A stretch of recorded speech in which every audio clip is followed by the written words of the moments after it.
Are you ready to step into the land of the forbidden right in the heart of Central America? Welcome to El Salvador, a country where the capital's map was once secretly rotated for good feng shui. Women on Mayera Island must sneak to the mainland to give birth. Men spray on cologne 3 times just to buy eggs, and the government declared Bitcoin as legal currency, even though people still pay for everything with crumpled dollar bills. So, which taboo would give you the biggest chills? Let's dive in right now. Number 15. El Salvador's map was once altered for feng shui. It sounds like a conspiracy theory, but it really happened. In 2006, as El Salvador was planning a national urban development strategy, something odd quietly stirred up the local expert community. The government invited a group of Chinese feng shui consultants to advise on regional development. According to many unofficial but frequently repeated accounts at local planning conferences, these Asian feng shui experts suggested rotating the energy axis of San Salvador, the capital city, toward the southeast to attract economic luck, dispel the gloom of war, and open new trade opportunities. And yes, people actually believed it. When news of this plan leaked, Salvadoran media initially called it superstition in policy, and the government quickly denied any redrawing of the map for metaphysical reasons. Still, suspicions remained, especially when, a year later, the new Central Development Plan for San Salvador just happened to align almost exactly with those previously dismissed feng shui recommendations. New administrative districts subtly shifted toward the east-southeast axis. New roads and shopping centers popped up in places once considered low potential, while investment in the north and west areas was held back for no clear reason. Number 14. The island where giving birth is forbidden. At the edge of Fonseca Bay, where El Salvador, Honduras, and Nicaragua share deep blue waters, lies a tiny island called Mayanguara del Golfo. From afar, it looks like a forgotten Caribbean painting. A few dozen tin-roofed houses, wooden boats resting under coconut trees, and kids playing in the midday sun. But there's one thing that sets Mayanguara apart from anywhere else. You're not allowed to give birth on the island. There's no written law, no warning signs, no police, no formal decree. But everyone understands, if you're a pregnant woman and your due date is near, your family will immediately rent a boat to take you to the mainland, almost 30 kilometers across the sea, to a hospital in La Union or San Miguel. Why? Locals just shake their heads. Giving birth here, they say, opens a gate between two worlds. The child doesn't belong here and disaster will follow. Elders say that whenever someone accidentally gives birth on the island, something bad soon happens. A storm hits, a fishing boat sinks, or a strange illness sweeps through the village. No one's ever proven it, but no one dares challenge it either. But looking deeper, it's not just superstition. It's smart survival disguised as belief. Mayanguara has no hospital, no OB/GYN, no emergency medicine, no delivery room. Giving birth here is literally a gamble with death. Number 13. Schools ban left-handed writing. In the 21st century, when most countries accept diversity in education, some rural areas in El Salvador still see left-handed writing as a bad habit to fix. It sounds medieval, but in elementary schools in Chalatenango, Usulután, and parts of La Union, many left-handed kids are still forced to switch to their right hand using outdated methods. A 2018 report by Educo El Salvador noted that nearly 9% of rural elementary students had teachers intervene when they wrote with their left hand. At some schools, like Centro Escolar Caserio Las Hojas and Centro Escolar Cantón El Tablón, parents said kids were made to tie their left hand with fabric or had their pens taken away if they didn't switch. Traditional beliefs, rooted in conservative Catholic communities, see the left hand as the hand of Satan, a symbol of deviance and rebellion that must be corrected. Some older teachers trained in the old system still quietly enforce these rules, even though the Ministry of Education says every student's biological traits must be respected. The government issued Directive 37209, strictly banning any form of forcing students to change their natural writing hand, calling it a violation of the right to natural development.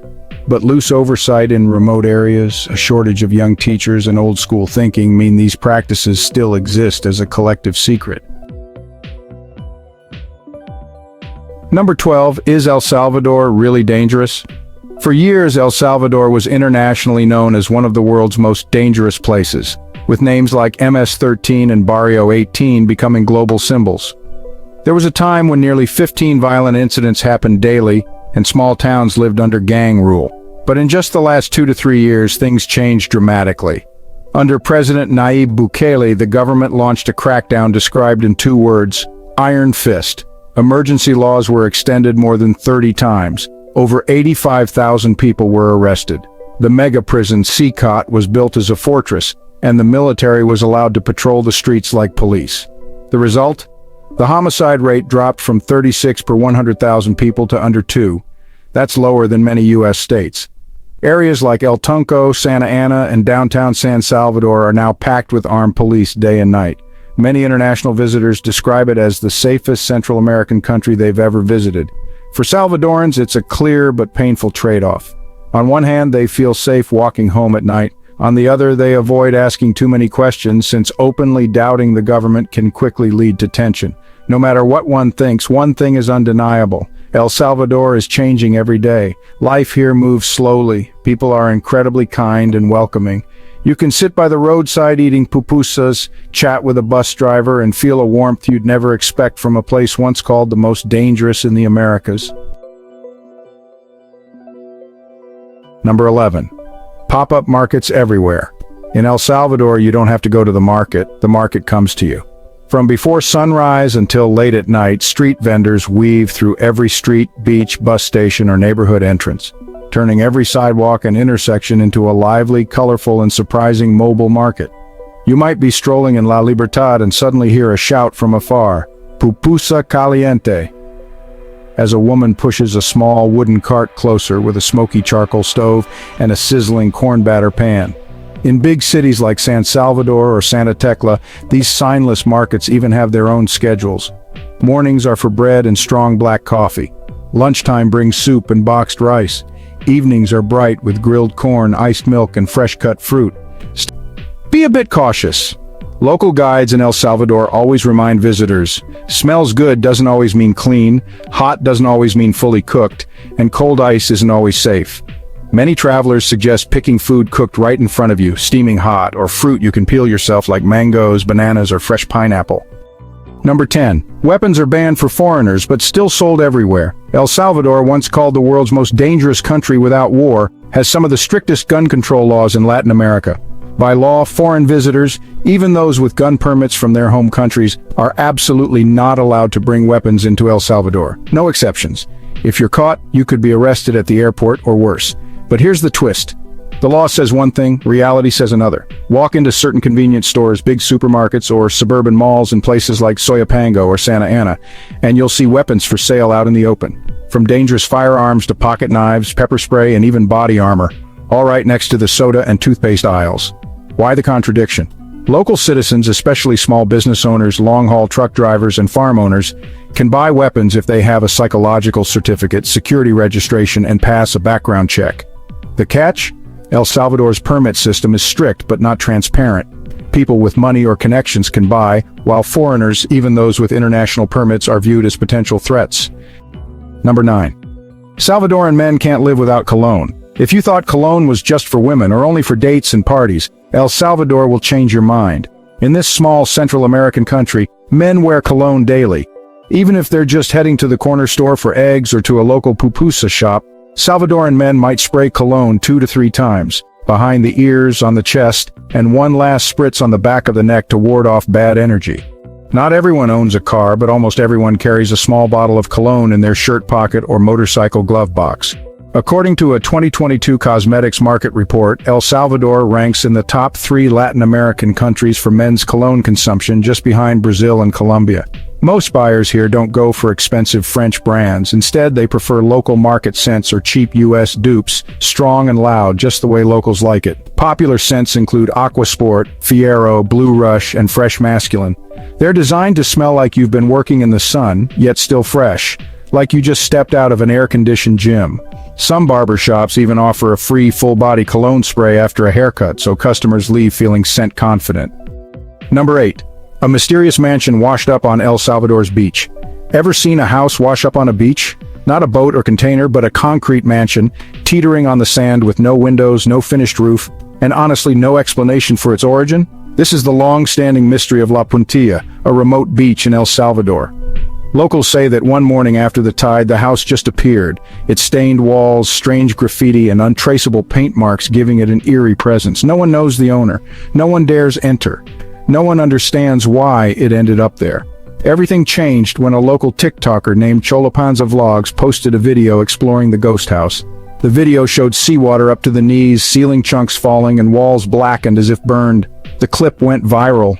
Suddenly, thousands of tourists flocked to check in with the curse. However, according to La Prensa Grafica, this ghost mansion was once Hotel Puerto Ventura, built over 28 years ago.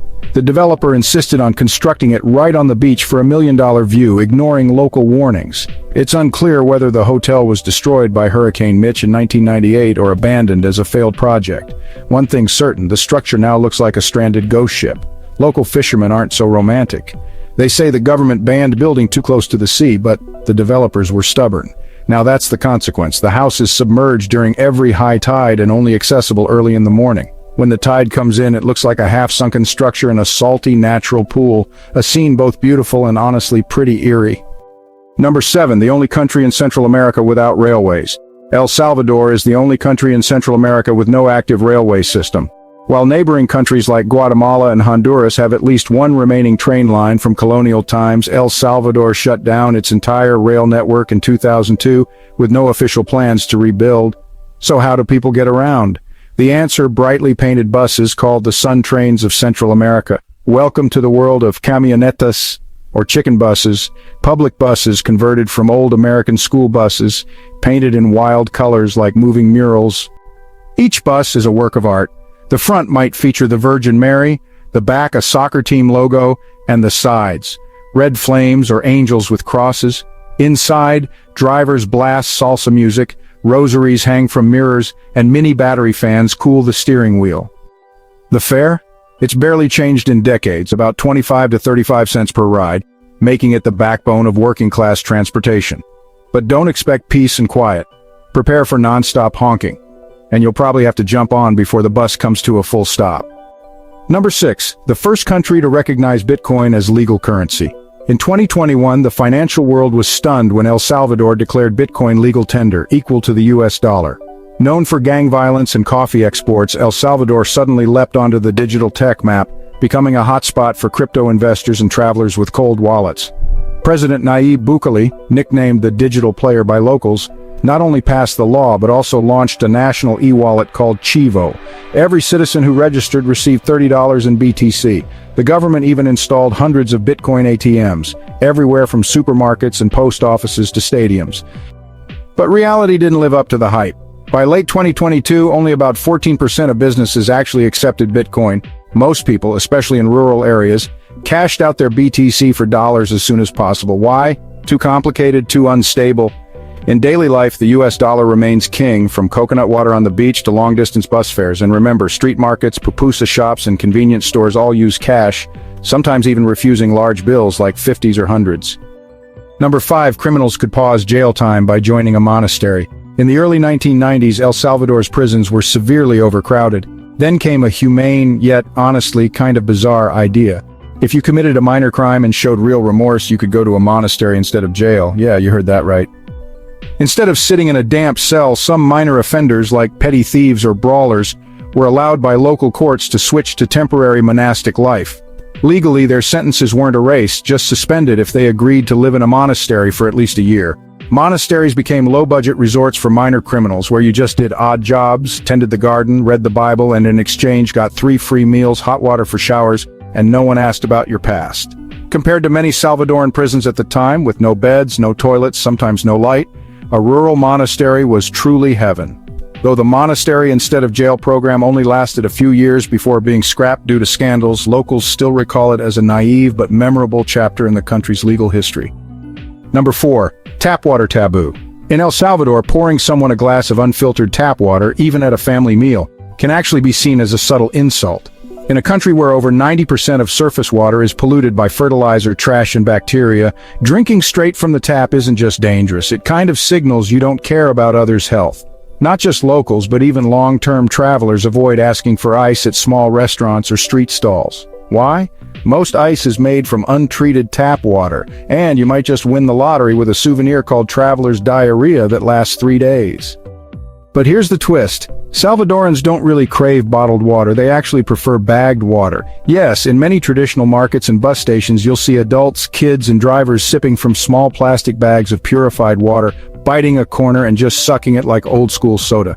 These bags, called agua en bolsa, cost just a few cents each. No straw, no plastic bottle. Finished? Toss it. It's convenient, but the downside is pretty clear. Plastic trash piles up along roads, canals, and rice fields. It's kind of a paradox where people avoid poisoning themselves but end up polluting their own water sources.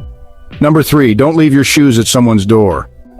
If you're from the US, Canada, or Asia, taking off your shoes before entering someone's home is second nature, even a sign of respect. But in El Salvador, this clean gesture is actually a cultural taboo that foreigners often break. In many traditional Salvadoran communities, leaving shoes at someone's door is seen as a bad omen, almost like leaving behind negative energy or a curse for the homeowner.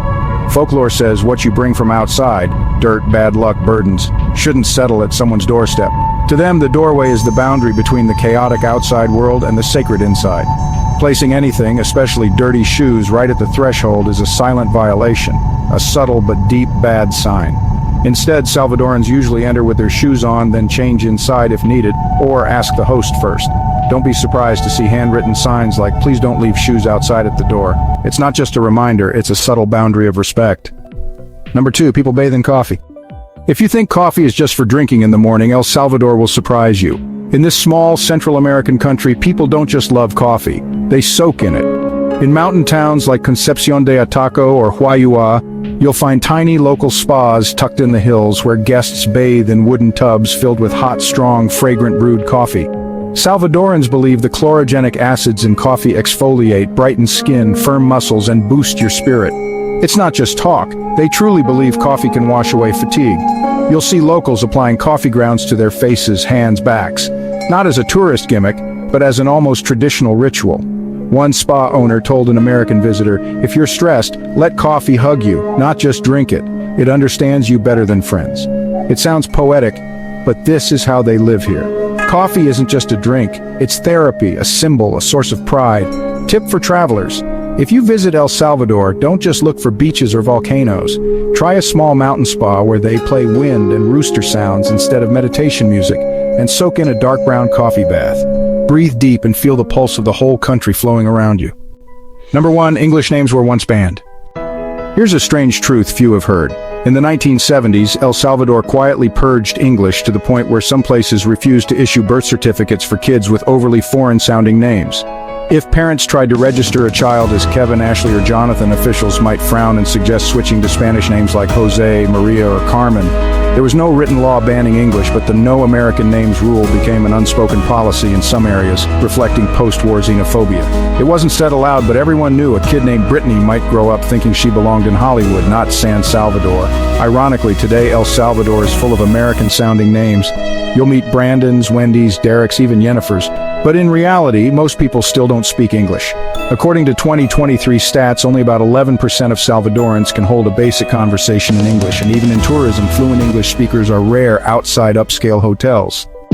We've just taken a tour through the quirky rules, strange taboos, and unbelievable laws of El Salvador, and if you love discovering weird cultures, unwritten rules, and fascinating facts from around the world, don't forget to hit subscribe and turn on notifications so you never miss our next video.